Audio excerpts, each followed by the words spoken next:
बार्शी तालुक्यातील आळजापूर येथे किरकोळ कारणावरून झालेल्या मारहाणीमध्ये एका तरुणाचा मृत्यू झाल्याची घटना सोमवारी रात्री 7 वाजता घडली। या घटनेमुळे उपजिल्हा रुग्णालय तुळजापूर येथील परिसरामध्ये काही काळ तणावाची परिस्थिती निर्माण झाली होती। या प्रकरणी पोलीस आरोपीला जोपर्यंत ताब्यात घेत नाही तोपर्यंत मृतदेह ताब्यात घेणार नाही असा पवित्रा मैताच्या नातेवाईकांनी घेत संताप व्यक्त केला। अमोल आगरे असं या युवकाचं नाव आहे।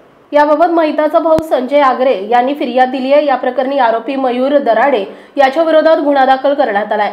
याबाबत अधिक माहिती अशी की सोमवारी सायंकाळी 7 वाजण्याच्या सुमारास अळजापूरमधील ग्रामस्थ पारावर बसलेले असताना तेथे आरोपी त्याच्या मित्रासह आले।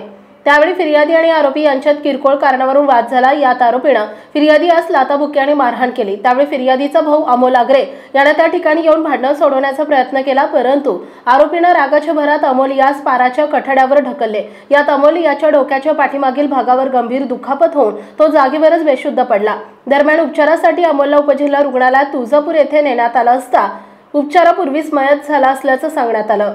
एसएस न्यूज चॅनलला सबस्क्राइब करा, बेल आयकॉनवर क्लिक करा।